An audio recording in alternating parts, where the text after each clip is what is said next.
Let's talk about projects. Projects on CVs can be very helpful. Now, when I'm referring to projects, what I mean typically, there's two types. There's projects at university, personal projects. Those are the two types I tend to see. At university, for those that don't have much experience, actual job, someone is paying you, or you're in a company doing something. For those that don't have experience, it's very important to have something there. And usually what people are doing is they're going through the projects they've done at university and they're highlighting them. Now, often that will be, those projects are in the main experience body, or they're in education. And then what I'm usually recommending is, well, look, just have your education, but then let's have experience. And then you can say projects. It's a lot weaker.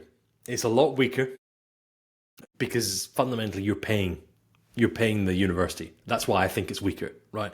You're paying them and you say, oh, I did this project. It's okay, right? But employers tend to want to see stuff that you've done for somebody else, right? It's real then. Projects can be, for your university projects, they can be in your education section. Sometimes I try and figure out and try and find a way of making them, pushing them into experience to try and fill that section a little bit, right? Or we simply leave it, but make it clear that, it's education, because they're a graduate anyway. We'll then just go and we'll just say projects, so the person reading can say, well, you don't have any experience yet, but here are some of the things you have been working on, and that's where you have to go to town on outcomes, make those projects really good and really useful. This, by the way, is why it's really important to get experience, as much experience as you can, practical experience that you can explain and you were doing for a third party, not just university.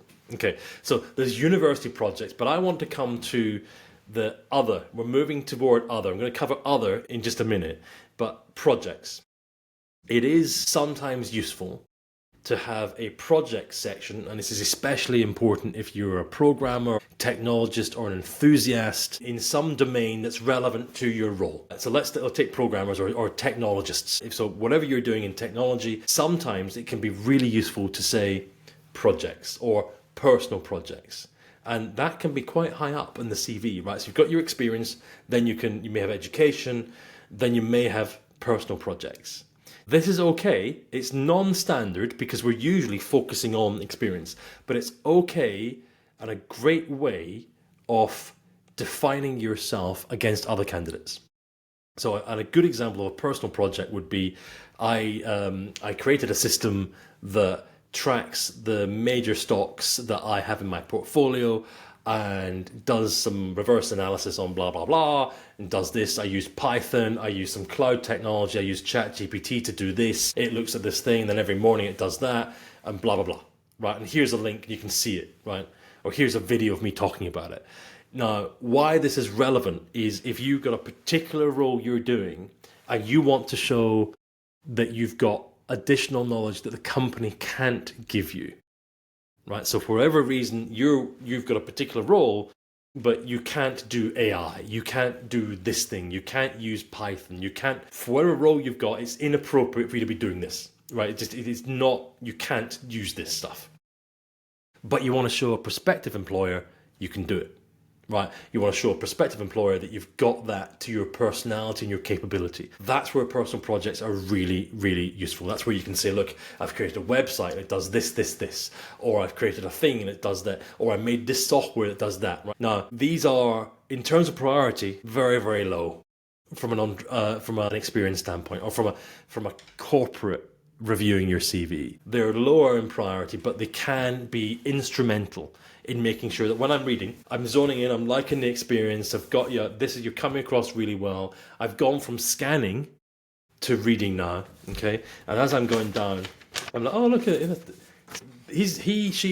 They've done some really interesting, that's an interesting personal, let's get them in, let's ask them about that. Because what you're doing there is you're showing awareness, capability, enthusiasm. It's outside of work, typically, right?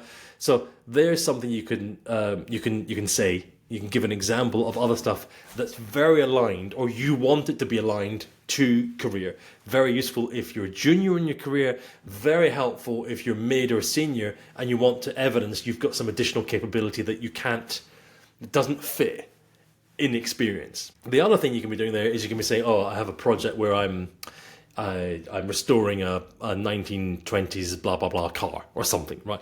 Again, it's ideal if this stuff is directly referring or useful or tangential to your career and to the company. But this is where you can also be including some personal projects or some activity that might be of interest, but maybe it's okay to say you're restoring a car, but there's going to be limited interest from the recruiter if you're doing something completely different in professionally. Now, we're going to come to interests in a minute, so to other and interests and so on. With projects, think about it. I think the best use of this is when it's going to really, really help define you against other candidates. There we go.